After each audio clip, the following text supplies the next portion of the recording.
ሰላም ከመይ ጸንሖት ፍትዋትን ክቡራትን ተኸታተልቲ ደደቢት ቲቪ ነሳዕ ዘዳልናልኩም ሓጸርትን እዋናውን ዜናታት ሒዝናልኩም ቀሪብና ኣለና ክትከታተሉና ዓድመናዩ ብቀንዲ ኣርእስተ ነጥብታቶም ክንፍልም ሻርሻይ ዘመን ሻርሻይ ስሩዕ ጉባኤ ቤት ምኽሪ መንግስቲ ትግራይ ንዶክተር ደብረጽዮን ገብረ ሚካኤል ፕሬዝዳንት ወይዘሮ ኪሮስ ሓጎስ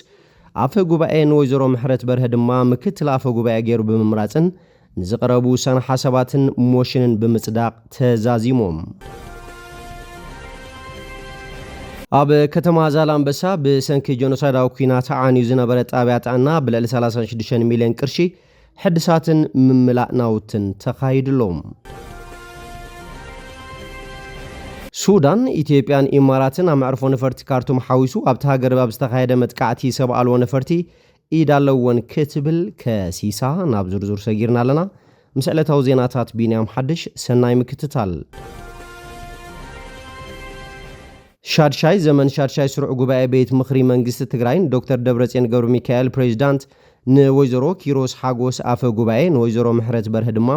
ምክትል ኣፈ ጉባኤ ገይሩ ብምምራጽን ዝቀረቡ ውሳነ ሓሳባትን ሞሽንን ብምጽዳቅን ተዛዚሞም ኣብ መንጎ መንግስቲ ኢትዮጵያን ህዝባዊ ወያነ ሓርነትን ትግራይ 23 ጥቅምቲ 2015 ዓመተ ምህረት ኣብ ፕሪቶርያ ዝተበጽሐ ስምምዕ ፕሪቶርያ ሲዒቡ ተወንዚፉ ጸንሐ ቤት ምኽሪ መንግስቲ ትግራይ እቲ ስምምዕ መንግስቲ ኢትዮጵያ ስለ ዘፍረሶ ስሩዕ ጀሚሩሎም ምልኣተ ጉባኤ ብምርጋጽ ጉባኤው ዝጀመረ ሻርሻይ ዘመን ሻርሻይ ስሩዕ ጉባኤ ቤት ምኽሪ መንግስቲ ትግራይ ብመሰረት ሕገ መንግስትን ደንቢ ኣሰራርሓን ስነ ምግባርን ኣባላት ቤት ምኽሪ ኣፈ ጉባኤን ምክትል ኣፈ ጉባኤን ኣብ ስራሕ እንተዚሃልዮም ብፕሬዝዳንት ወይ ድማ ምክትል ፕሬዝዳንት ላዕለዋይ ቤት ፍርዲ መሪሕነት ኣፈ ጉባኤን ምክትልን ክምረጹ ብዝድንግጎ መሰረት ብመሪሕነት ፕሬዝዳንት ላዕለዋይ ቤት ፍርዲ ትግራይ ኣፈ ጉባኤ ተመሪጸን ቃለ መሓላ ድሕሪ ምፍጻም ብመሰረት ኣሰራሓት ቤት ምኽሪ ድማ ምክትል ኣፈ ጉባኤ ተመሪጸን ቃለ መሓላ ፈጺመን ኣፈ ጉባኤ ድሕሪ ምስያም ኣጀንዳታት ትዕለት ብሙሉእ ድምፂ ዘጽደቐት ቤት ምኽሪ ንዝሓለፉ 3 ዓመታት ተወንዚፉ ዝጸንሐ ቤት ምኽሪ መንግስቲ ትግራይ ስርሑ ንኽጅምር ኣብ ዝቐረበ ሞሽን ዘትዩ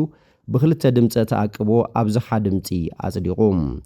ቀጺሉ እውን ብኣቦ ወንበር ህዝባዊ ወያነ ሓርነት ትግራይ ዶክተር ደብረጽዮን ገብረ ሚካኤል ንዝቐረበ ጸብጻብ ፈጻጽማ ስምዕ ፕሪቶርያን ህልው ኩነታቱን ሰሚዑ ብምዝታይ ነቲ ጸብጻብ ብሙሉእ ድምፂ ኣጽዲቑዎም ብመሰረት እቲ ቤት ምኽሪ ዘጽደቆም ኣጀንዳታት መረጻ ፕሬዝዳንት ዝተኻየደ ኮይኑ ዶክተር ደብረጽዮን ገብረ ሚካኤል ብሓደ ተቃውሞ 3 ድምፀ ተኣቅቦ ብኣብዝሓ ድምፂ ፕሬዝዳንት መንግስቲ ትግራይ ገይሩ ብምሻም ቃለ መሓላ ፈጺሞም ካብዚ ብምቕጻል ፕሬዝዳንት ደብረጽዮን ገብረ ሚካኤል ክሳብ ቀጻሊ ጉባኤ ኣብ ቤት ምኽሪ ፈጻሚ ስራሕ ዝድሊ ምምዕርራይ ብምግባር ስርሖም እናሰርሑ ክጸንሑ ንዝቐረበ ውሳነ ሓሳብ ብሓደ ተቃውሞ ሓደ ድምፀ ተኣቅቦ ብኣብዝሓ ድምፂ ኣጽዲቑዎም ኣብ መወዳእታ ሻድሻይ ዘመን ሻድሻይ ስሩዕ ጉባኤ ቤት ምኽሪ መንግስቲ ትግራይ ንኣፈ ጉባኤ ወይዘሮ ኪሮስ ሓጎስ ምደባ ምትሓበር ኮሚቴ ቤት ምኽሪ መንግስቲ ትግራይ ብምዕርራይ ስራሕን እናሰርሓ ንኽጸንሓ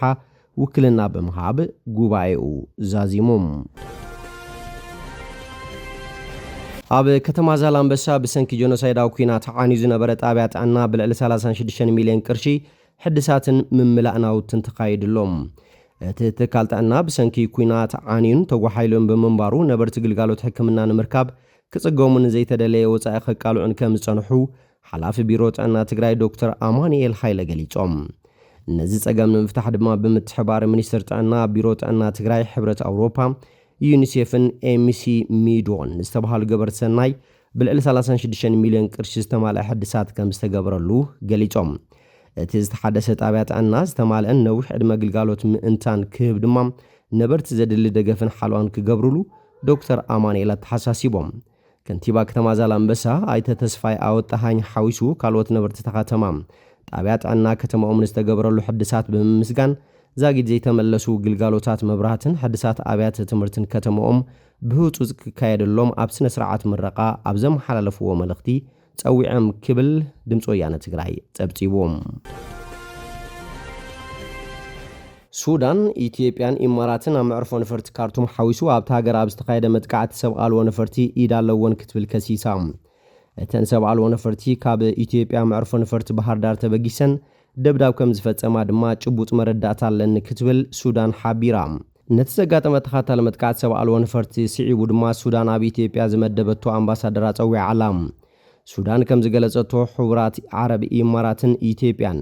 ትማሊ ኣብ ዓለም ለኸ መዕርፎ ነፈርቲ ካርቱም ኣብ ዝተኻየደ መጥቃዕቲ ሰብኣልዎ ነፈርቲ ብምውዳድን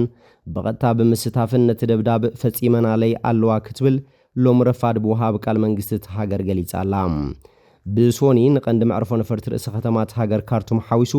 ኣብ ብርኪ ዝበሉ ከባብታት ኣብ ልዕሊ ብርኪ ዝበሉ መንበሪ ከባብታትን ወታደራዊ ትካላትን ዒላማ ዝገበረ ደብዳባት ድሮን ተፈጺሙ ኢላ። ሚኒስትር ጉዳያት ወጻኢ ሃገር መሒ አዲን ሳሌምን ወታደራዊ ወሃብ ቃል ዓሲም ዓዋድ ዓብድል አልወሃብን ሎም ሰሉስ ንጉሃብ ዝሃብዎ ሓበራዊ ጋዜጣዊ መግለጺ ኣብ ስርሒት ዝተሳተፋ ሰብኣልዎ ነፈርቲ ካብ ኢትዮጵያን መዕርፎ ነፈርቲ ባህር ዳር ከም ዝተበገሳ ጭቡጥ መርትዖ ከም ዘለዎም ብምግላጽ ሱዳን እዚ ጉዳይ ብቐሊሉ ከም ዘይትሪኦ ገሊጾም። ሚኒስትር ጉዳያት ወጻኢ ሱዳን ሳሌም ኣብ ዝሃብዎ መግለጺ ሱዳን ኣብ ኢትዮጵያ ዝመደበቶም ኣምባሳደራን ምምኻር ከም ዝጸውዕ ብምሕባር ሳዕቤን ናይቲ ብኢትዮጵያን ኢማራትን ዝተፈጸመ መጥቃዕቲ ሃገሩ ምስ ኢትዮጵያ ናብ ቁልዕ ግጥም ንምእታው ድልውቱ ምዃና ገሊጾም። ወፍሪ ሓርነት ኣሜሪካ ኣብ ልዕሊ ጃልባታት ኢራን ስጉም ተወሲዳ። ፕሬዚዳንት ዶናልድ ትራምፕ ኣሜሪካ ኣብቲ ዝተዓፀወ መጻበቦ ሕርሙዝ 7 ናይ ኢራን ፈጠንቲ ጃልባታት ከም ዝወቕዐት ገሊጾም። እዚ ዝኸውን ዘሎ ዋሽንግተን ነተን ኣብቲ መጻበቦ ተዓጊተን ዘለዋ መራኸብ ንምውፃእ ወፍሪ ሓርነት ሰመየቶ ስርሒት ኣብ ተካይደሉ ዘላ እዋን እዩ። ሕቡራት ኢማራት ዓረብን ደቡብ ኮርያን ኣብቲ ኣገዳሲ መስመር ማይ ብሶኒ ኣብ ልዕሊ መራኸበን መጥቃዕቲ ከም ዝተፈጸመን ጸብጺበን። ኢማራት ብተወሳኺ ድሕሪ መጥቃዕቲ ኢራን ኣብ ወደብ ነዳዲ ፊጃይራ ባርዕ ከም ዝተለዓለ ሓቢራ። እቲ መጥቃዕቲ ሓደገኛ ምዕራግ ግጭት ምዃኑ ዝገለጸት አቡዳቢ ግብረ መልሲ ናይ መሰላ ዝተሓለወ ምዃኑ ኣፍሊጣ። ትካል መጓዓዝያ ባሕሪ ማርስክ ሓንቲ ካብ መራኸቡ ባሓለዋ ሰራዊት ኣሜሪካ ካብቲ መጻወቦ ብሰላም ከም ዝወፀ ተረጋጊጹ። ሚኒስትር ጉዳያት ወጻኢ ኢራን ዓባስ ኣራጊቺ ወፍሪ ሓርነት ማለት ወፍሪ ዕንቅፋት እዩ ብምባል ነቲ ፖለቲካዊ ቁልውላዊ ወታደራዊ ፍትሕ ከም ዘይብሉ ገሊጹ። እቲ 20 ሚእታዊት ነዳዲ ዓለም ዝሓልፎ መስመር ካብ ለካቲታት ሒዙ ብሰንኪ መጥቃዕቲ ኣየር ኣሜሪካን እስራኤልን ብኢራን ተዓጽዩ ይርከብ። ድሕሪ እቲ ኣብ ፋጃይራ ዝተፈጸመ መጥቃዕቲ ዋጋ ነዳዲ ብ5 ሚእታዊት ወሲኹ ዋጋ ሓደ በርሚል ድማ ካብ $115 ንላዕሊ ኮይኑሎም። መራሕቲ ዓለም ንመጥቃዕቲ መሰረተ ልምዓት ኢማራት ኮኒኖም ኣለዉ። ቻንስለር ጀርመን ፍሪድሪክ መርዝ ቴሄራን ናብ መዓዲ ዘተ ተመሊሳ ነቲ ዞባን ዓለምን ጅሆ ካብ መሓዝ ክትቁጠብ ጸዊዑሎም። እምበር ከስፍትዋትን ክቡራትን ተኸታተልቲ ደደቢት ቲቪ ነሰዓት ዘዳልናልኩም ዜናታት ነዚኦም ይመስሉ። ስለትምክታልኩም ኣመስጊና ብኻልኦት ሳብ ንራኸብ ሰሰናይ ንዓኹም።